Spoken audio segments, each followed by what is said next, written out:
Hello friends, welcome to the Block Thrasher Daily Morning Crypto Update, where we are shattering the complexities of crypto with news, commentary, analysis, and education. It is Monday. Time to start another week. Monday, March 29th, 7:19 a.m. here in the beautiful state of Washington. I am in northern Washington in Spokane. It's been here the last couple of days. It's beautiful. It's still cold. Somewhere in the 40s in the mornings, rising up into the 50s in the afternoons. Windy, super windy, but I love this part of the country. The trees all around are just really beautiful. The city of Spokane is a nice place to hang out as well. It's a great city. Anyway, let's move on to the market today. I like what I am seeing. I love what I am seeing. The total market capitalization is now $1.83 trillion. We keep inching closer to that $2 trillion mark. We're going to have to throw a party the day that happens. And I think it probably will come fairly soon, actually. The market is up 3.95%. One could say that the market is effulgent. Effulgent is our word of the day. Effulgent, E-F-F-U-L-G-E-N-T. It means shining forth brilliantly or radiant. The market is shining forth brilliantly and radiant today. It is effulgent.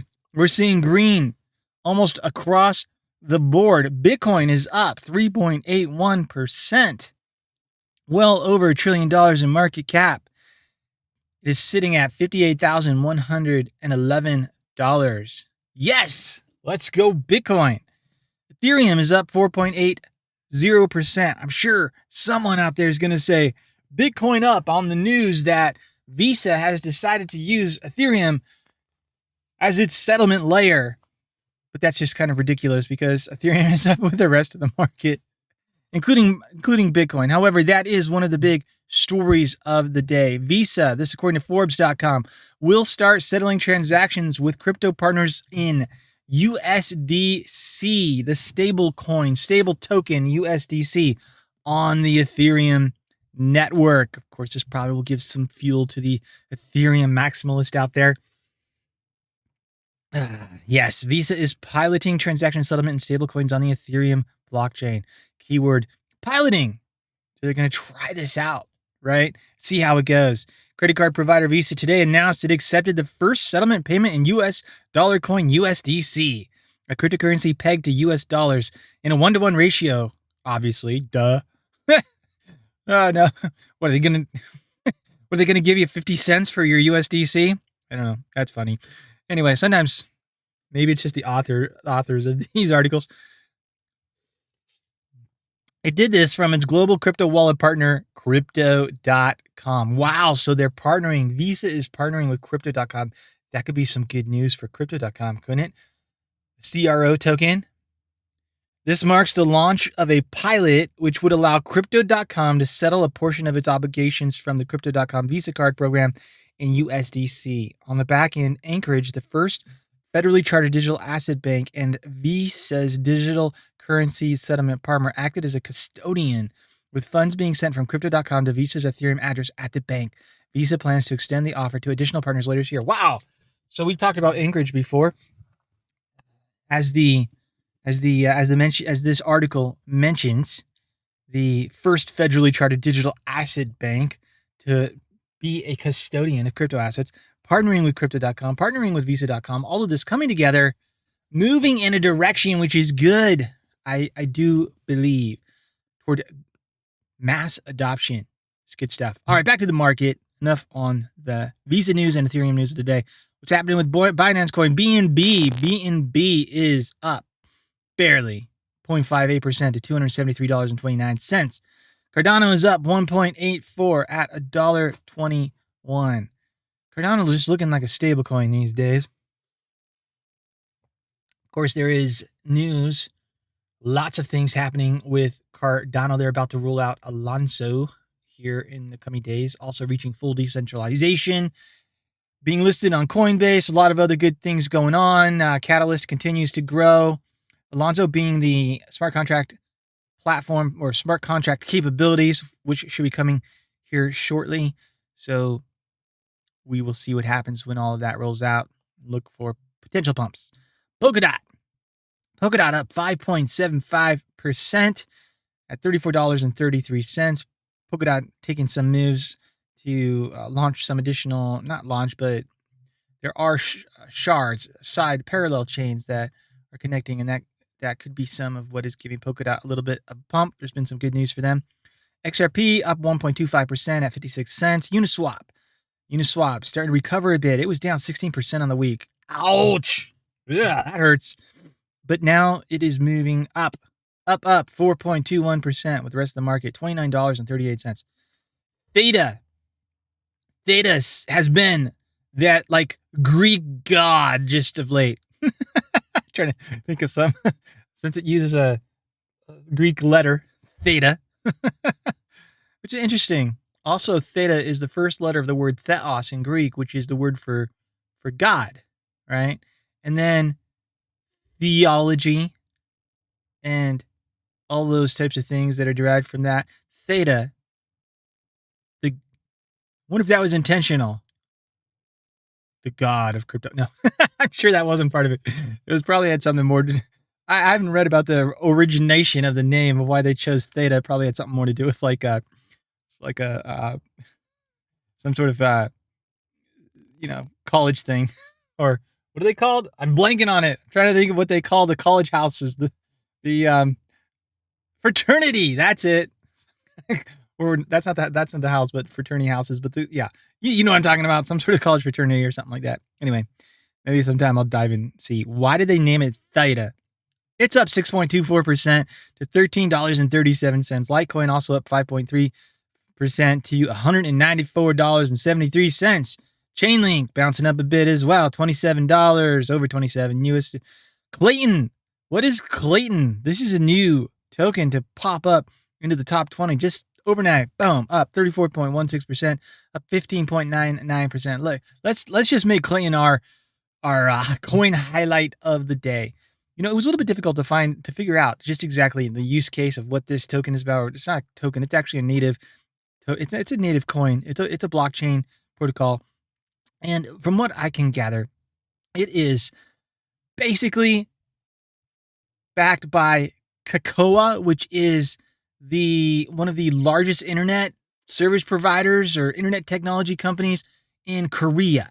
So this is a Korean platform, essentially. If we look at the founders and we look at the team here, actually it's a company called Ground X are the people behind Clayton, and they're all Korean, right? Jason Han, serial entrepreneur and blockchain enthusiast with a PhD in 2005, blah, blah. Anyway, you can look through all this stuff. So they have a lot of partnerships there in Korea. Some of the team came out of Samsung, and this guy worked with Microsoft and Samsung in Korea, and he's a CAD developer.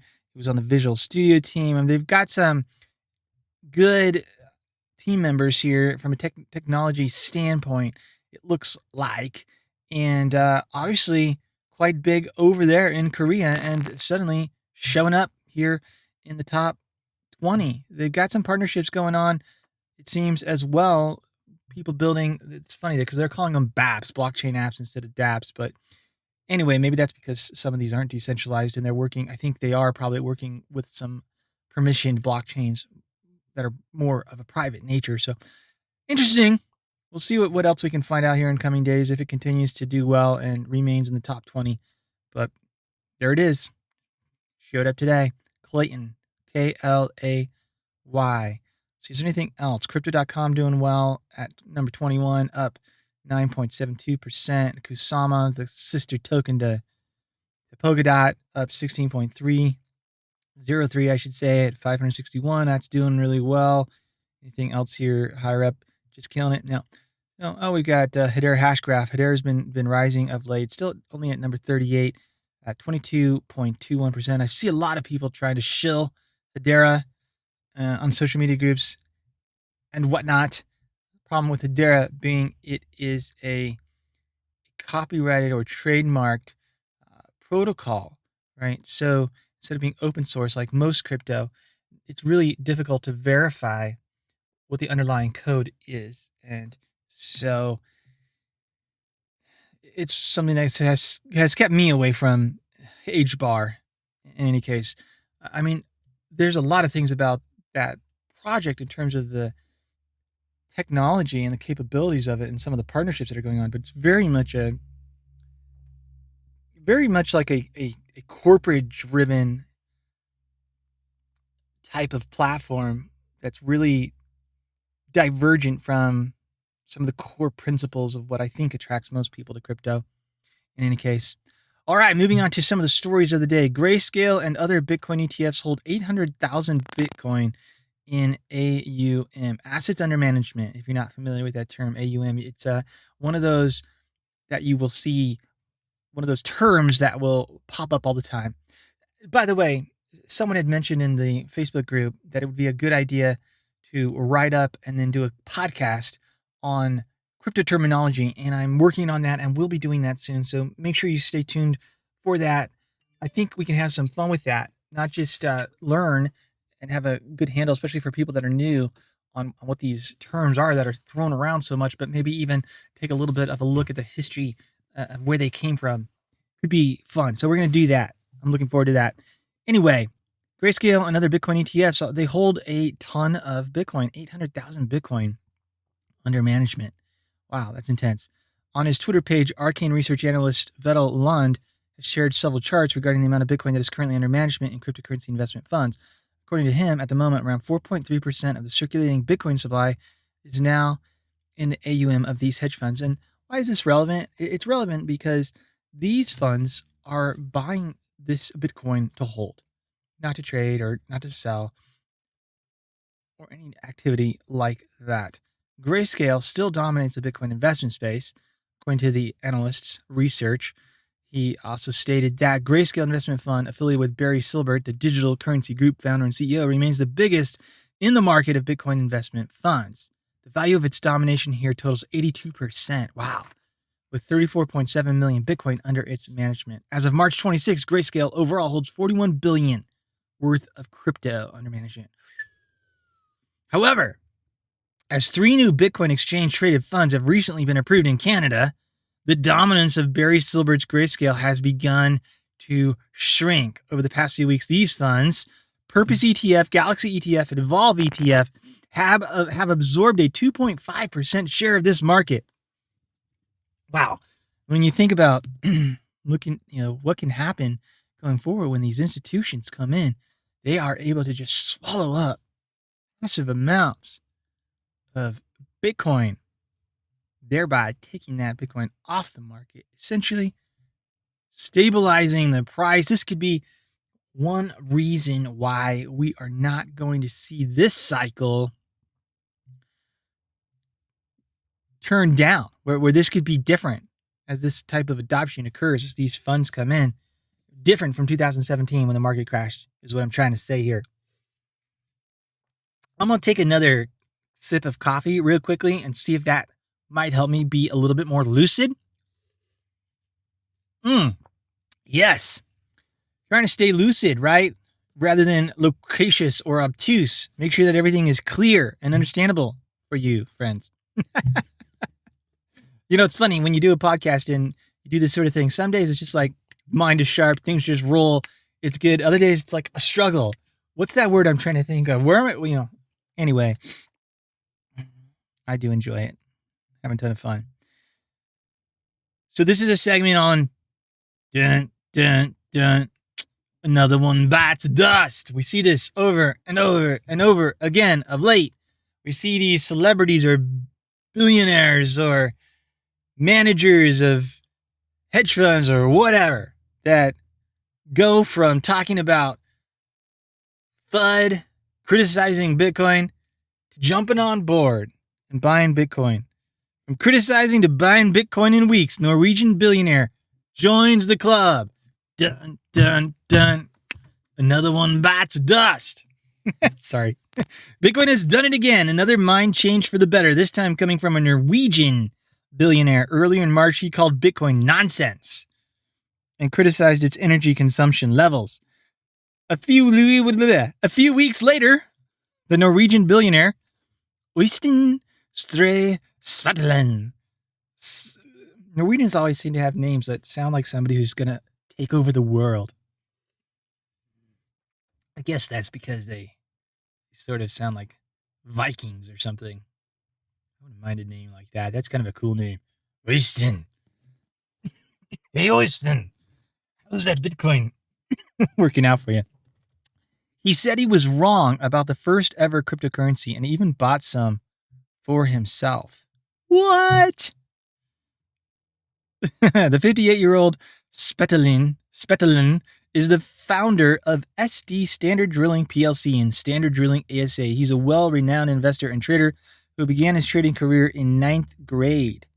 9th grade? What? How many of you out there have 9th graders that are investing? That's great. That's a great idea. Where do you get the money to invest in 9th grade? I don't know. But apparently he had it. What a way to give a real education, though. Get your kids trading crypto. Get them an account on one of the major exchanges, KuCoin or something. Give them $100. See what they can do. Let them learn. Learn to lose. During a DNB Invest conference in early March, he talked about the current economic macro space and also touched upon the expanding trend of Bitcoin and other digital assets. However, he didn't have anything nice to say about the crypto industry and BTC in particular. The only thing, this is him, quote, this is Øystein. The only thing I have made an analysis of is that Bitcoin today consumes as much energy as all of Norway's energy consumption. It is extremely environmentally hostile. If one really meant anything about Bitcoin, the authorities and the EU should ban this immediately. Then you cut CO2 emissions considerably. There's another way to deal with that. You could just have Bitcoin wrapped, right? And put it all on a proof of stake once they're proven to be secure and work really well and whatnot. Do it on Cardano or Polkadot or something. Anyway, that's just a thought that popped into my head. He went even further and called Bitcoin nonsense. He asserted that the currently existing payment and financial system operated adequately and they didn't need the revolutionary change promised by BTC and cryptocurrencies. It's funny how Bitcoin, how billionaires feel this way because they can isolate themselves. They've got so much money that the devaluation which occurs within the government-controlled monetary system that exists in the world today is something that they can isolate themselves from and protect themselves from, and they can throw their money into all kinds of investment vehicles and businesses and things that outpace the inflation which occurs and the devaluation, and so they don't have to worry, as the rest of us do, as the rest of us peasants who work regular jobs, laboring day in and day out for paltry salary or whatever, and then attempt to save something, hopefully for retirement or to, if you're having and I got to talk more about this idea, this low time preference versus high time preference. I can't touch on it now, but, people, anyway, where I'm going with that is as you work, you try to get ahead, you put money aside, and that money, the value, purchasing power of that money just gets eroded away. And we're going to look at a couple articles today which illustrate how that is happening significantly more and more increasingly, and what could be coming in the future where that could get so much worse, right? By criticizing BTC's energy consumption levels, Spetalen joined others such as Microsoft's co-founder Bill Gates, the altruistic saint Bill Gates. Shortly after the speech he gave, Spetalen said he met with the founders of the local crypto exchange Mirex. They explain in detail what is Bitcoin, how it works, and its differences with the traditional financial field, to which he, quote, realized that I had been wrong. Wow, just one conversation. Sounds like this guy hadn't taken much look or given much thought. Additionally, he felt some competition and perhaps FOMO as another Norwegian billionaire businessman, Kjell Inge-Rok, had just established a unit dedicated to investing in BTC through his company, Aker ASA. Ultimately, the former BTC basher joined the board of Rex, I don't know how you pronounce that, and bought Bitcoins privately. It's worth noting that the first ever cryptocurrency, well, that's not really true. The most notable, there were other cryptocurrencies, but is already accustomed to changing people's minds. Some of the previous examples include MicroStrategy's Michael Saylor, Jim Cramer, Wolf of Wall Street, Jordan Belfort. We talked about all those guys recently. All right, enough of that. Another one bites the dust. Yeah, we like that. All right. Boom for Bitcoin as Wall Street veteran blasts Powell over inflation risks. Sorry, I said we were going to talk about this, and this story out of Bitcoin is today covers it well. Covering that this Wall Street veteran opinion, and we're going to look at that, who said that Bitcoin could continue to play a global safe haven hedge role because of what Jerome Powell is doing with his pro-inflation policies. So let's jump over to that. This on FT.com. This is according to Andrew Parlin. He says he's just so we have a little bit of background here. He's the founder and chief investment officer of Washington Peak Investment Advisors. Says U.S. Federal Reserve Chair Jay Powell gives the impression of being a measured and cautious policymaker, but beneath the gray suit and mild manner is a man pursuing one of the highest risk policies experiments in economic history. Powell is betting that economic growth will come roaring. This is Powell's bet. Economic growth will come roaring back later this year as the economy reopens. But that inflation, after a brief overshoot of target, will fall obediently back to about 2% and stay there. Thus, there is no need to lift rates this year or next or the year after. Only in 2024 does Powell foresee the need for the first hike. Yeah, and you know what? Purple polka-dotted flying unicorns are real, too. In Powell's outlook, a 2021 growth rate of 6.5% and unemployment of 4.5% coexist with full-on monetary stimulus, complete with zero interest rates and yearly Fed asset purchases of $1.4 trillion. If this policy stance seems incongruous, that's because it is. Powell's policy bet encompasses four distinct flaws of reasoning. Oh yeah, what are those? First, the risk-reward of his experiment is wholly asymmetrical, skewed hugely to the downside. However, if Powell is right, it is unclear what the reward will have been. To the downside, however, is incalculable and entrenched inflation, such as we have not known in decades, and the need to slam on the brakes through aggressive rate tightening. Given how inflated asset prices are, the bust that would follow would probably be unusual and severe and protracted. Second, the level of inflation vigilance on the part of the Fed chair is a critical component in keeping inflation expectations firmly anchored. An old Wall Street adage states that when the Fed chair starts to panic, investors can relax. Here we have the reverse. Powell's relaxed stance towards inflation shifts the worrying on to markets. It is no surprise that in reaction to Powell's blithe dismissal of the inflation risk, expectations of that, as measured by the gap between nominal 10-year Treasury bonds and inflation-linked debt, leapt ahead to yet another new high in the wake of this month's policy meeting and press conference. Simplification. There are significant indications that, contrary to what Powell is saying, we are going to see some significant inflation. Third problem with Powell's thinking.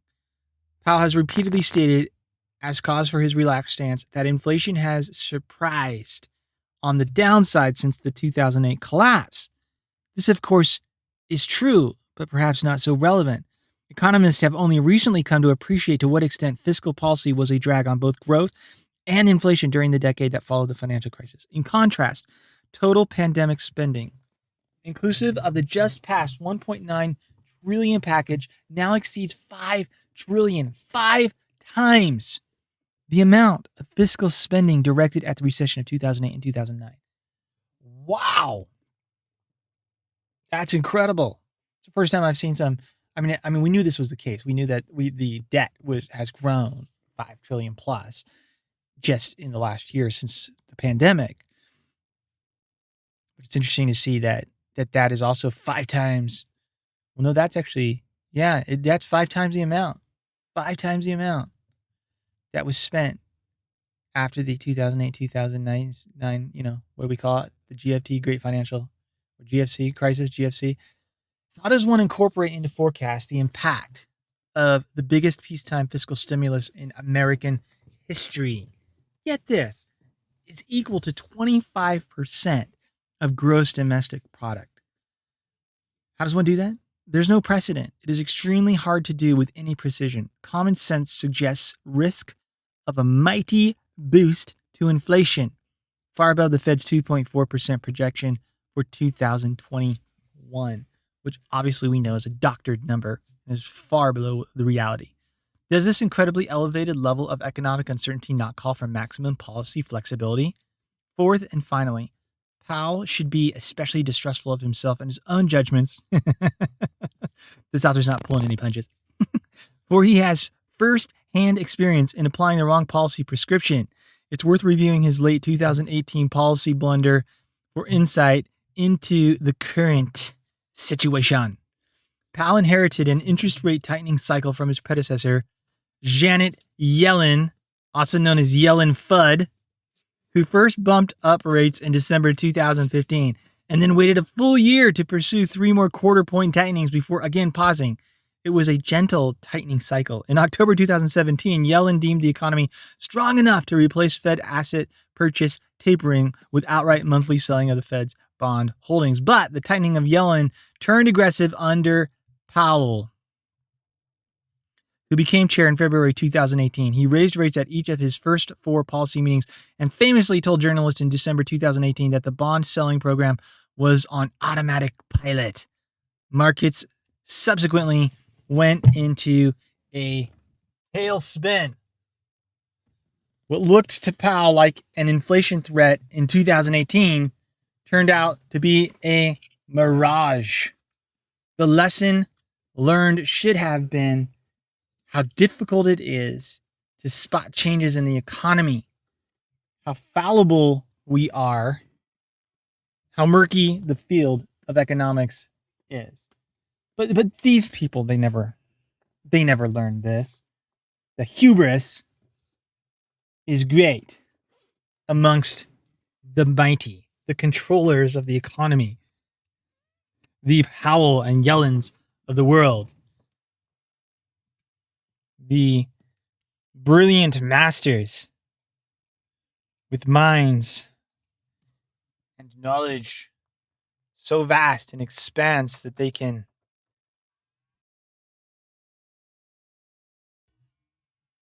the economy. Sorry, guys. I'm needing to charge my laptop, and so